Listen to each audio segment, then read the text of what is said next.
So they sold me. So then began your, what can only be described as a roller coaster love affair with the Premier League. Yeah. It was Sheffield Wednesday Yeah. who you went to, but could you have gone anywhere else in the Premier League? Was there anyone else interested? There were 2, 3 teams I remember, but Sheffield Wednesday was the first one. Who that were the came other strongly. two? Do you remember? The other two, very good team. But to be honest, they came nearly when I was signed the contract. I was already in hotel at Sheffield, and then during these 3 hours we had, conversation with the club.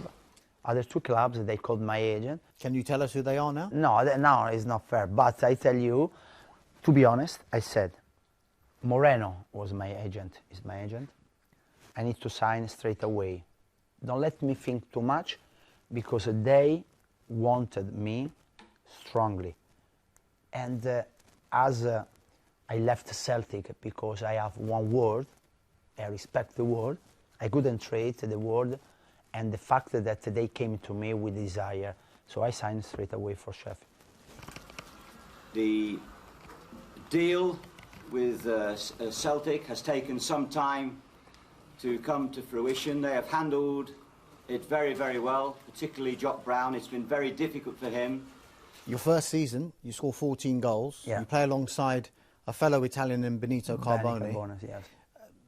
Just give us an idea what he was like to play with, and where does he rank in your striking partners throughout your whole career? But it was good because to see, to meet, have another Italian squad with fantastic quality. Technically was one of the best, and trying to,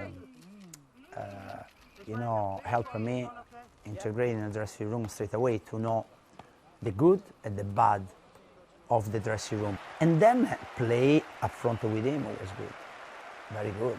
Try to combine with him. We used to start talking same language, on the field, not only outside but also on the field. So it was a very good season, because I remember that we finished very well in the league, and I had a very good life also in the city. And to be honest, it was a quiet city, university city, a lot of young people. We had a good life there. It was a great season. Now, Paolo, I want to take you back to Saturday, September the 26th. You'll know what happened, 1998. Arsenal come to Hillsborough. You're sent off.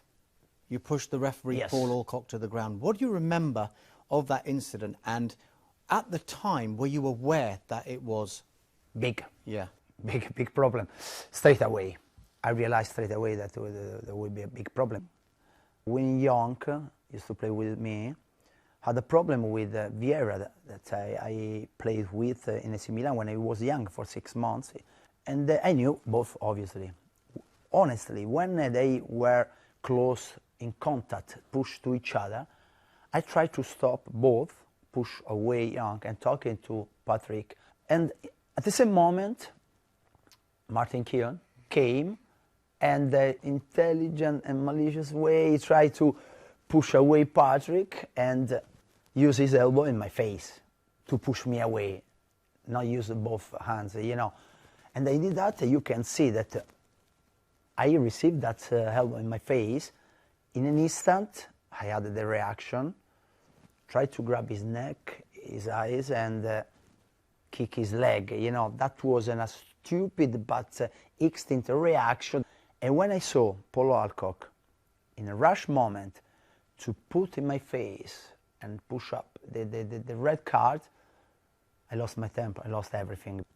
I thought, now I received this elbow in the face, I feel pain, and also you punish me in this way, in an instant, in a second. I pushed him away, but without any violent conduct, because it wasn't a push, which is absolutely wrong. And then I turned my face to walk out. And then I turned, I saw this guy, Nigel Winterborn, came close to me with a very angry face.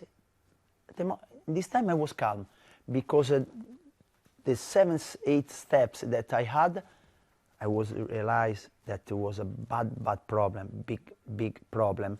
I was talking, you can see me talking rubbish, something like that, because I didn't know what to say, because I knew that I was wrong. But once again, in this moment, Nigel came close to me, and then I had the reaction to to punch him, and then he was scared, and then I went through the tunnel, and in the same morning, at 4 o'clock in the morning, I took the car, went to Heathrow Airport.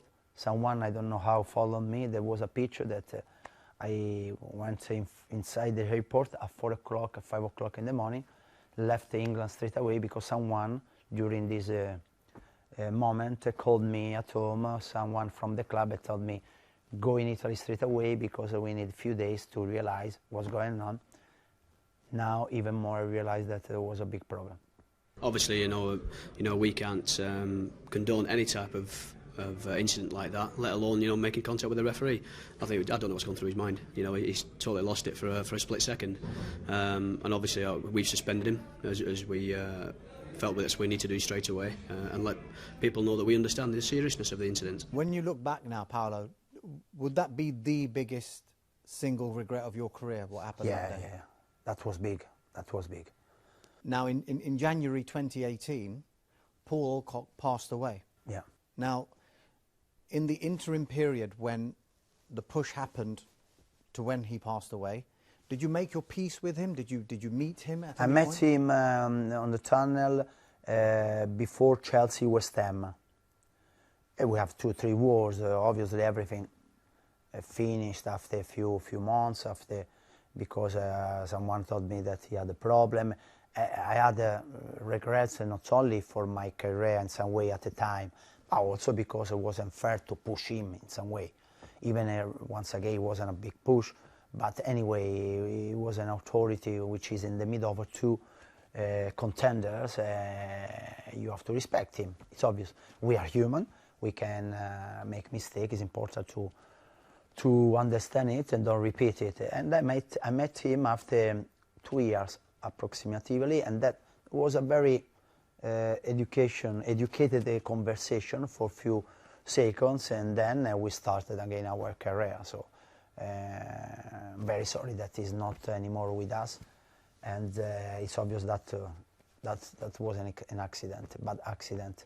It proved to be your last game for Sheffield Wednesday, and you mentioned that in the aftermath of the incident you went to Italy. So tell us what happens there. Is anyone in touch with you from the club? Is anyone in touch with you from other clubs trying to say, we can take you away from Sheffield Wednesday, we want to sign you? Did anyone come in for you then? Not at the beginning. At the beginning, when they discovered that there was the sentence of 11-match ban, no, at the beginning. And from the club, no one word for minimum 2 weeks. No one phone call. I start calling to try to understand and say, okay, I want to come back. I want to wait there, the sentence. I want to train with the team because I didn't kill anybody. I made a mistake. They will punish me, you fine me. I want to stay in England, I want to train in England. I will pay my price, but they forced me to stay in Italy. And that's it happened for 1.5 months. At the end, after the sentence, they find me. The league find me. Obviously, I accepted. I say, okay, can you defend me in some way? I want more fine than matches, you know, the band. I want to swap, pay the amount of money they want, but try to reduce the 11 matches, maybe 8, 7. They didn't defend me. I went back to England with my international solicitors, sports solicitors, to try to help the situation. They didn't support me. At the end, I say, okay, now you have to send me. There is no reason I come back in here.